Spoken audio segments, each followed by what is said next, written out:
Assalamualaikum warahmatullahi wabarakatuh. Alhamdulillah, pada kesempatan ini Ibu Guru kembali hadir untuk melanjutkan pelajaran kita yaitu Pendidikan Agama Islam kelas 5 Sekolah Dasar. Nah, pada pertemuan ini kita akan bahas pelajaran 8. Mari hidup sederhana dan ikhlas. Ya, terdapat pada halaman 68. Nah, silakan dibuka bukunya. Ya, bagian A, mari hidup sederhana. Nah, Quran Surah Al-Furqan ayat 67. A'udzubillahi minasyaitonirrajim. Bismillahirrahmanirrahim. Wallazina iza anfaqu lam yusrifu wa lam yakturu wa kana baina zalika qawama. Artinya, dan termasuk hamba-hamba Tuhan yang Maha Pengasih, orang-orang yang apabila menginfakkan harta, mereka tidak berlebihan dan tidak pula kikir di antara keduanya secara wajar. Nah, maksud daripada ayat tadi adalah eh, Allah menganjurkan kita itu untuk hidup sederhana. Jadi sederhana itu berada pada di antara berlebihan dan kikir. Jadi kita harus berada di tengah-tengahnya. Nah, berlebihan itu artinya tidak wajar atau aneh-aneh. Nah, Ibu Guru di sini memberikan contoh seperti apa itu yang tidak wajar. Nah, Ibu Guru memberi contoh kita itu adalah makan satu hari 3 kali, pagi, siang, dan malam. Nah, itu makan secara wajar. Nah, kalau orang makan secara tidak wajar, dia itu makan sampai 6 kali. Ya, 2 kali makan pagi, 2 kali makan siang, 2 kali makan malam. Nah, sehingga kelihatannya itu aneh-aneh, kayak orang tidak waras, ya. Nah, itulah contoh Ibu Guru memberi contoh makan pada orang yang tidak wajar, ya. Nah, sedangkan kikir artinya terlampau hemat atau disebut juga dengan pelit. Nah, seperti apa itu? Seperti contohnya tadi yang Ibu Guru beri contoh makan. Orang yang pelit itu mengurangi makannya, ya. Kita ini ya seharusnya makan 3 kali sehari. Tetapi kalau orang pelit atau orang kikir, dia itu makannya hanya sekali atau hanya 2 kali.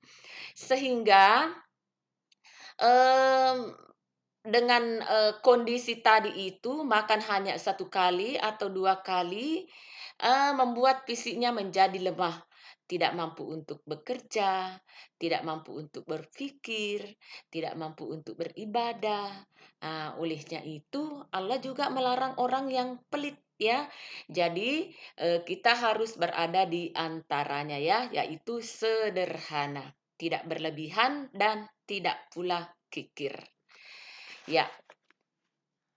Nah, eee, orang yang hidupnya sederhana itu memiliki berbagai keuntungan. Yang pertama, orang yang hidupnya sederhana itu mengamalkan ajaran agama atau perintah Allah Subhanahu wa taala.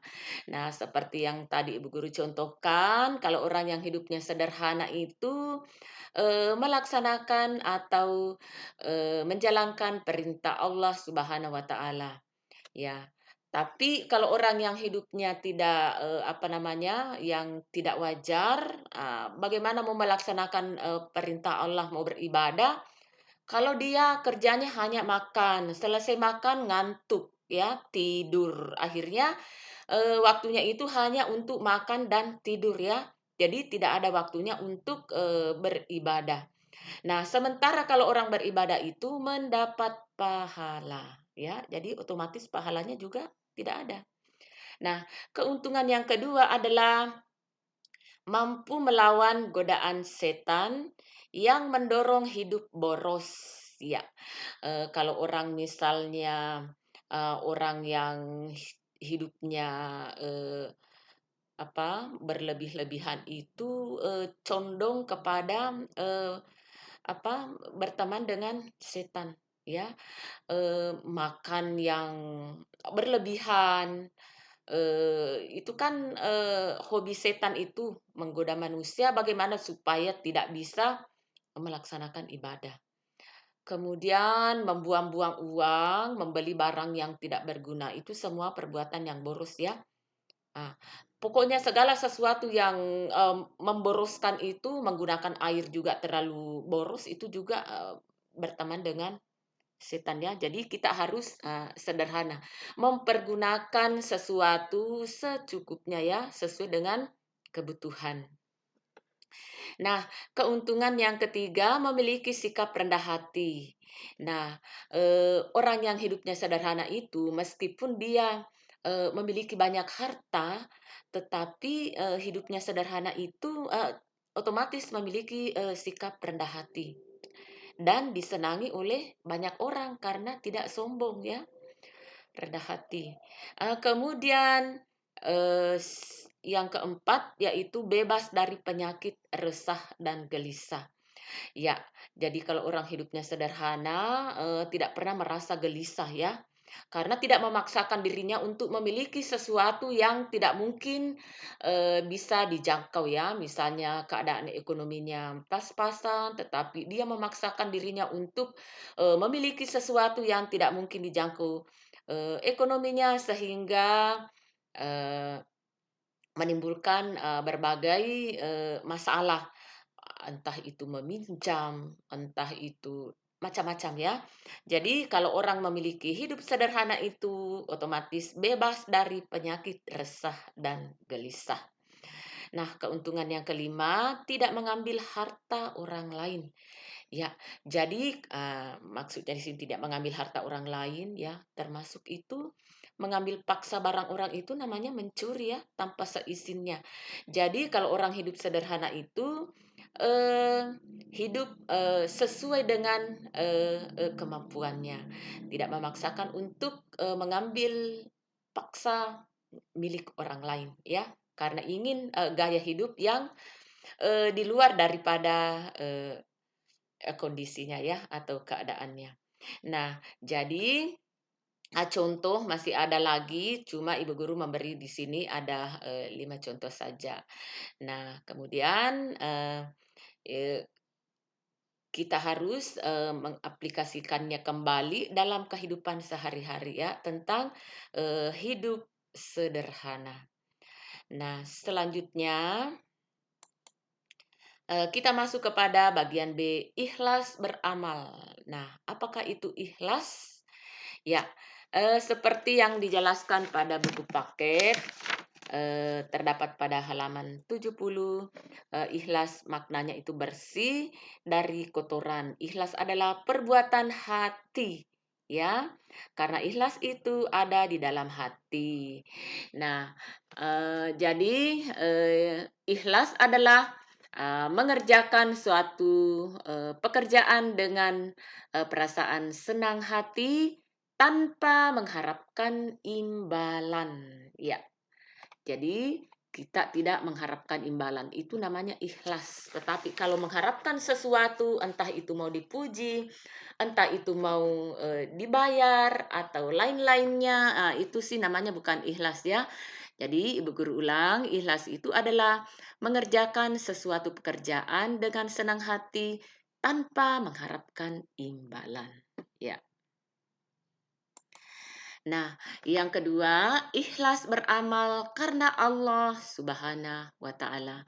Sebagaimana dijelaskan dalam Quran surah Al-Bayyinah ayat 5. Auzubillahi minasyaitonirrajim. Bismillahirrahmanirrahim. Wa ma umiru illal Wa ma umiru illa liya'budul lazina muhlisina lahuddin hunafa'a wa yuqimus sholata wa yu'tuz zakata wa zalika dinul qayyimah. Artinya, padahal mereka hanya diperintahkan menyembah Allah dengan ikhlas, menaatinya semata-mata karena menjalankan agama dan juga agar melaksanakan sholat dan menunaikan zakat. Dan yang demikian itulah agama yang lurus atau benar. Ya, jadi maksud daripada ayat ini,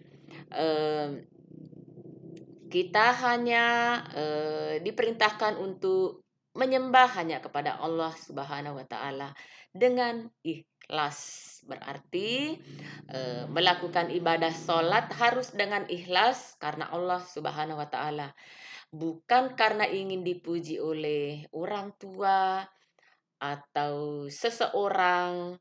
Ah, jadi kalau ikhlas itu hanya ingin mendapatkan ridho Allah Subhanahu wa taala. Ya, betul-betul karena ikhlas ya, seperti yang tadi pengertian ikhlas tanpa ingin dipuji atau imbalan apapun ya. Jadi jangan hanya mau melaksanakan sholat atau mau melaksanakan puasa wajib karena diiming-iming oleh orang tua atau seseorang. Nak, kalau kamu melaksanakan sholat 5 waktu atau melaksanakan ibadah puasa, nanti bapak atau ibu belikan kamu sepeda atau hadiah macam ya, atau hadiah yang betul-betul menggiurkan hati anak-anak untuk melaksanakan itu. Itu sih namanya bukan ikhlas ya. Jadi percuma. Nah, jadi di sini dianjurkan kita harus memiliki sifat ikhlas beramal karena Allah Subhanahu wa taala. Nah, sekarang bagaimana ciri-ciri orang yang ikhlas? Nah, ciri yang pertama beramal dengan sungguh-sungguh tanpa mengharapkan pujian dan manusia. Nah, seperti itu tadi ya. Melaksanakan puasa betul-betul karena hanya ingin mendapatkan ridho Allah, bukan karena ingin dikatakan oleh orang sekitar kita atau apalagi diiming-iming sesuatu ya. Kemudian ciri yang kedua, beramal dengan tekun dan rajin semata-mata karena tindakan itu adalah perintah Allah Subhanahu wa taala. Tentu ada yang memuji, tapi pujian bukan tujuan. Ya, kalaupun misalnya itu kita dipuji oleh orang tua kita, tetapi itu memang eh, tujuan kita hanya karena Allah Subhanahu wa taala. Boleh saja seseorang memuji kita, "Ih, pintarnya," atau apanya, tapi itu kan bukan tujuan kita ya. Tidak mengapa. Nah, kemudian yang ketiga, tidak memamerkan dan menceritakan amalnya kepada orang lain. Nah, setelah kita beramal, entah itu berpuasa, entah itu melaksanakan sholat tengah malam atau sholat wajib, kita cerita kepada orang lain, atau menyumbang sesuatu yang nilainya tak terkira. uh, Kesemuanya itu tidak usah kita menceritakan kepada orang lain, cukup Allah yang tahu ya. Nah, ciri yang keempat orang ikhlas yaitu tidak pernah mengeluh dalam melaksanakan tugas. Nah, contohnya seperti kalau ibu guru memberikan tugas-tugas, entah itu menulis, entah itu menghafal, entah itu menjawab soal-soal, tidak pernah mengeluh. Itu semata-mata karena ikhlas ya, mengerjakan dengan tanpa mengeluh. Ya, orang yang betul-betul bekerja dengan ikhlas itu insya Allah hidupnya akan bahagia di dunia, lebih-lebih di akhirat nanti. Nah, makanya marilah kita menjadi orang yang ikhlas dan hidup sederhana.